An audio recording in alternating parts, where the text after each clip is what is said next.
Hello दोस्तों, आज हम लोग पढ़ेंगे न्यूक्लियस। ठीक है, केंद्रक को पढ़ेंगे। इससे पहले हम किसको पढ़ चुके हैं? इससे पहले हम लोग सेल को पढ़ चुके हैं। ठीक है, सेल क्या होती है, डेड सेल्स की खोज किसने की, लिविंग सेल्स की खोज किसने की, सेल थ्योरी क्या है, मॉडिफिकेशन थ्योरी क्या है, इन सब चीज़ों को हम लोग पहले देख चुके हैं, पढ़ चुके हैं। ठीक है, तो सेल क्या होती है? सेल जो है वो वह स्मॉल यूनिट होती है जिसके बार बार रिपीट होने से एक पर्टिकुलर ऑर्गेनिज्म का निर्माण हो जाता है।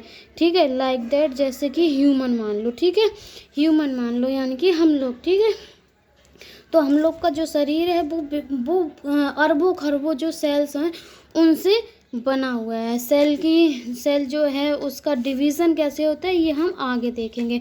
ठीक है, तो सेल के अंदर विभिन्न प्रकार के ऑर्गेनेल्स प्रेजेंट होते हैं। ठीक है, जैसे कि हमारा एक घर होता है, घर में विभिन्न प्रकार के क्या होते हैं, रूम्स प्रेजेंट होते हैं, जिसमें से एक किचन हो गया, हमारी बैठक हो गई। ठीक है, और भी हमारे ये पापा का कमरा, ये मम्मा का कमरा, ये इसका कमरा, ये उसका कमरा। ठीक है, तो उसी प्रकार जो सेल है उसमें भी विभिन्न प्रकार के होम्स प्रेजेंट है, विभिन्न प्रकार की ऑर्गेनेल्स प्रेजेंट है। ठीक है, जिसमें से जैसे माइटोकॉन्ड्रिया हो गए, लाइसोसोम्स हो गए, वैक्यूल्स हो गए, और हमारे गोल्जी बॉडी हो गए, एंडोप्लाज्मिक रेटिकुलम हो गया, न्यूक्लियस हो गया, न्यूक्लियोलस हो गया, यानी कि विभिन्न प्रकार के ऑर्गेनेल्स हमें देखने को मिलते हैं। ठीक है, साइटोप्लाज्म हो गया। ठीक है, तो विभिन्न प्रकार के ऑर्गेनेल्स हमें देखने को मिलते हैं। उसी में से आज हम स्टडी किसकी करेंगे? हम इन सभी की स्टडी बारी बारी से करेंगे, लेकिन आज हम स्टडी किसकी करेंगे? फर्स्ट जो है वो न्यूक्लियस है। ठीक है, न्यूक्लियस क्या है? न्यूक्लियस सेल के सेंटर वाला पार्ट जो होता है, सेंटर में ये प्रेजेंट होता है। सम सेल्स ऐसी भी होती हैं जो अब ये न्यूक्लियस साइड में प्रेजेंट होता है, जिसे एसेंट्रिक न्यूक्लियस भी कहते हैं। ठीक है, और सम सेल्स ऐसी भी होती हैं जिसमें न्यूक्लियस अब्सेंट भी होता है, जैसे जैसे हमारा आरबीसी ब्लड जो होती हैं, जिसे रेड ब्लड कार्पोसेल्स कहते हैं। ठीक है, वो होती हैं, उनमें ये अब्सेंट होता है। ठीक है, तो न्यूक्लियस जो है वो सेल के सेंटर में प्रेजेंट होता है, प्लस इसको हम लोग क्या कहते हैं? कंट्रोलर ऑफ द सेल कहते हैं। क्यों कहते हैं? क्योंकि ये सभी ऑर्गेनेल्स को जो है कंट्रोल करके रखता है, और इसमें सेल की मेटाबॉलिक एक्टिविटीज़ होती हैं जिनको ये कंट्रोल करता है। ठीक है, जैसे कि हम लोगों के घर में भी कुछ ऐसे लोग होते हैं, जैसे कि लाइक हमारे पिताजी हो गए या हमारे दादाजी हो गए। समझो अगर किसी की शादी है तो क्या होगा, किसी की शादी है तो क्या करेंगे ये लोग क्या करेंगे, ये सबको कार्य जो है वो बताने का कार्य करते हैं कि भैया तुम्हें ये करना, तुम्हें ये करना है, सारी चीज़ों को कैसे, सारी शादी को कैसे संभालना है। ठीक है, तो उसी प्रकार हमारा न्यूक्लियस जो होता है वो भी सभी पूरे सेल के जो कंपोनेंट्स, जो भी ऑर्गेनेल्स हैं, उनको संभालने का कार्य कौन करता है? न्यूक्लियस करता है। बड़ी जिम्मेदारियां होती हैं इसके ऊपर। ठीक है, तो अब हम इसके स्ट्रक्चर को विस्तार से देखते हैं कि भाई इसमें क्या क्या प्रेजेंट होता है, क्या अब्सेंट होता है, किसका फॉर्मेशन होता है। ठीक है, तो इसकी खोज किसने की? अब हम इसको देखते हैं। ठीक है, तो हमारा जो न्यूक्लियस है, न्यूक्लियस की जो खोज है वो किसने की? वो की हमारे रॉबर्ट ब्राउन ने। कब की? 1831 में की।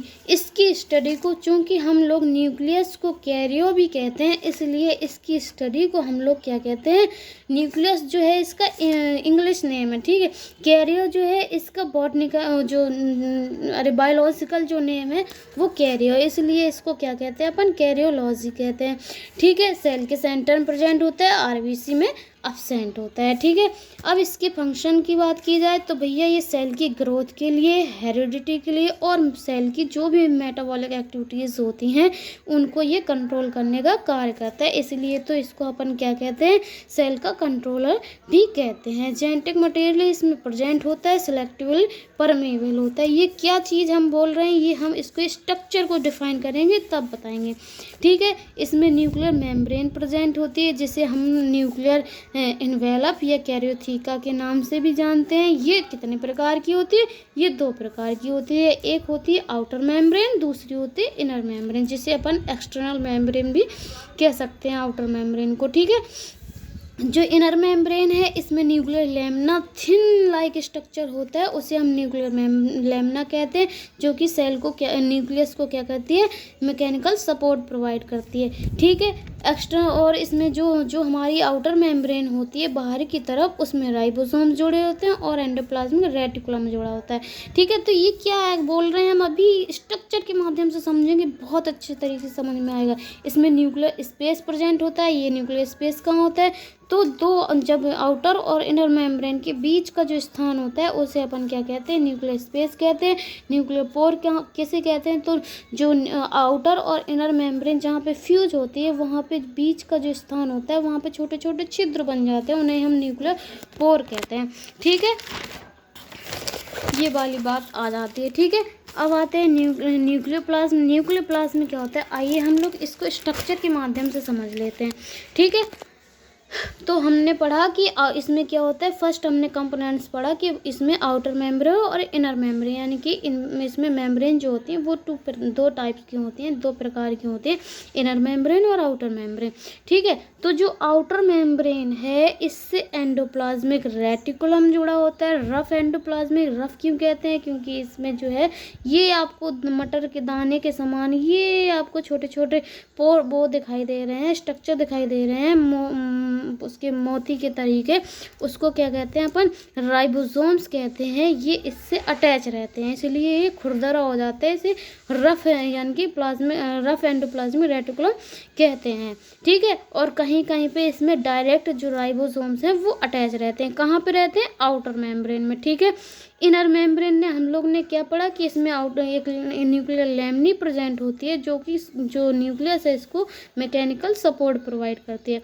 जो इनर मेम्ब्रेन होती है इसका मुख्य फंक्शन होता है, जो सेल में भरा हुआ है, ये मान लो सेल है।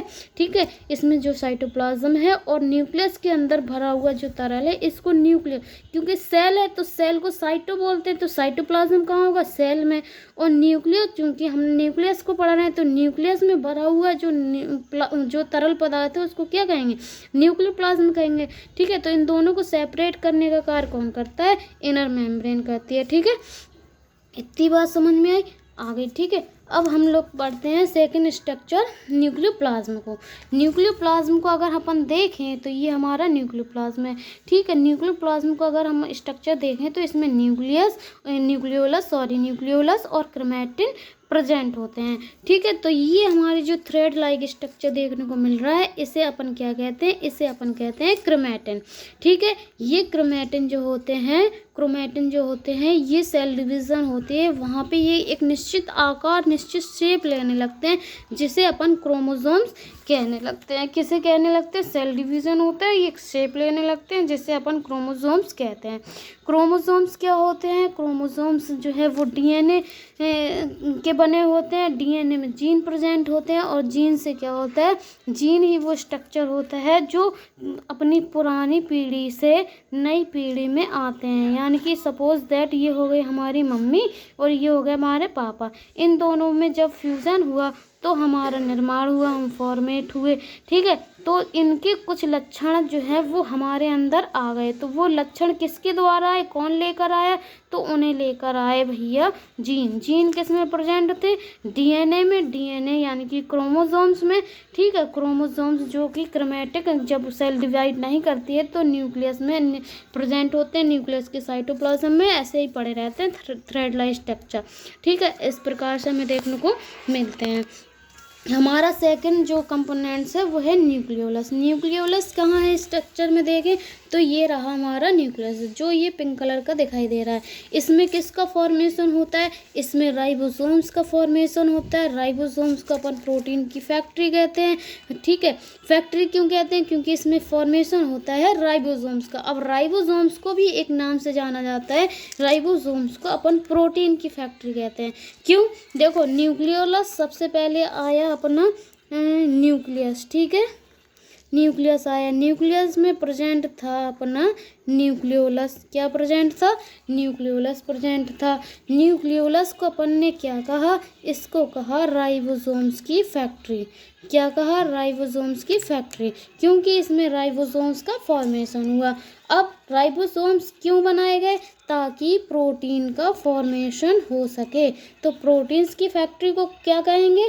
राइबोसोम्स कहेंगे। ठीक है, राइबोसोम्स की फैक्ट्री को क्या कहेंगे? न्यूक्लियोलस कहेंगे। और न्यूक्लियोलस कहाँ प्रेजेंट है? न्यूक्लियस में प्रेजेंट है। न्यूक्लियस कहाँ प्रेजेंट है?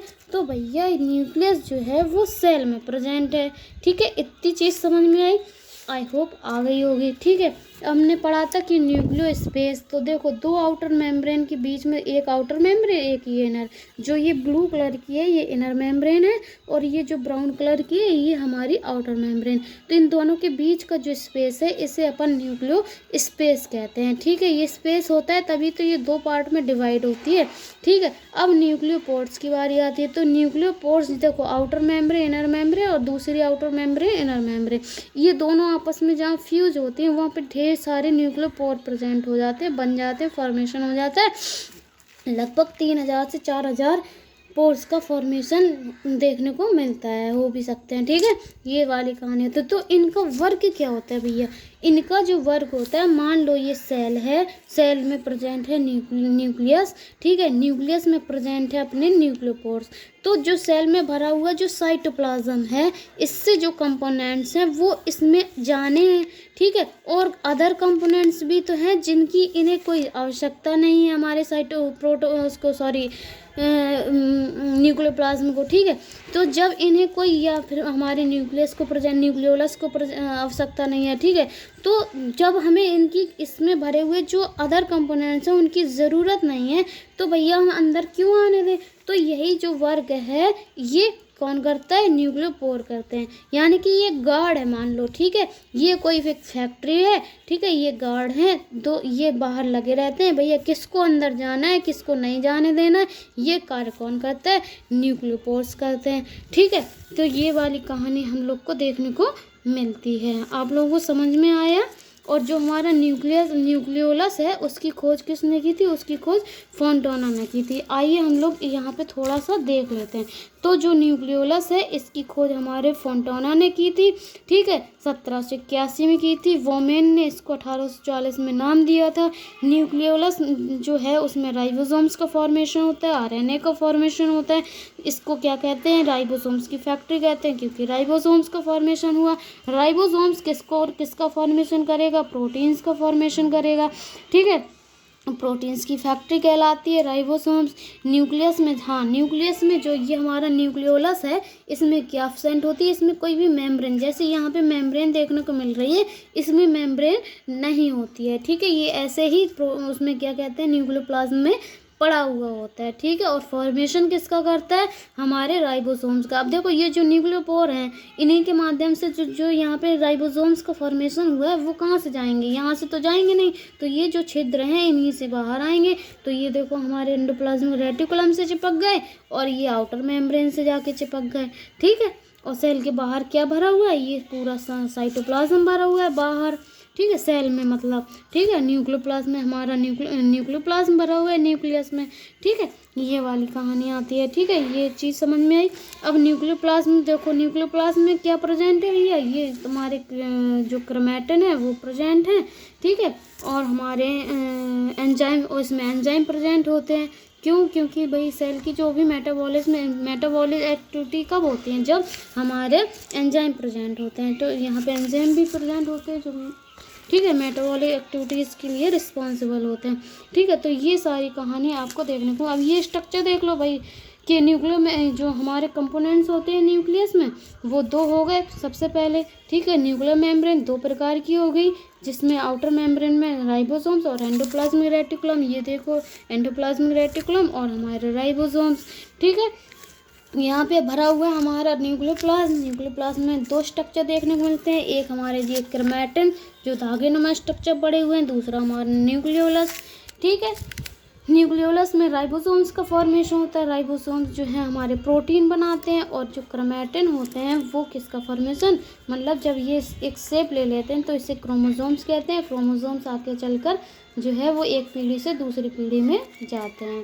ठीक है, तो ये वाली कहानी हम लोग को देखने को मिलती है। अब आगे हम जो स्ट्रक्चर पढ़ेंगे सेल का वो है ये हम लोग आगे स्ट्रक्चर पढ़ेंगे वो हम दूसरा ऑर्गेनेल्स को पढ़ेंगे, ठीक है। लाइक जैसे माइटोकॉन्ड्रिया को, ये हम लोगों ने यहाँ पे न्यूक्लियस को पढ़ लिया और न्यूक्लियोलस को भी पढ़ लिया, इसके कार्य देख लिए, फंक्शन देख लिए, ठीक है। आई होप अगर आप लोगों को समझ में आए तो प्लीज़ वीडियो को लाइक कीजिएगा और कमेंट भी कीजिएगा कि क्या कमी रह गई, क्या मतलब आप लोगों को समझ में नहीं आया, क्या और आप लोग जानना चाहते हैं, वो सारी चीज़ें, ठीक है। तो सब्सक्राइब भी कीजिएगा चैनल को, ताकि हमारी जो भी वीडियो आगे आए वो आप तक पहुंच सके, ठीक है। Thank you.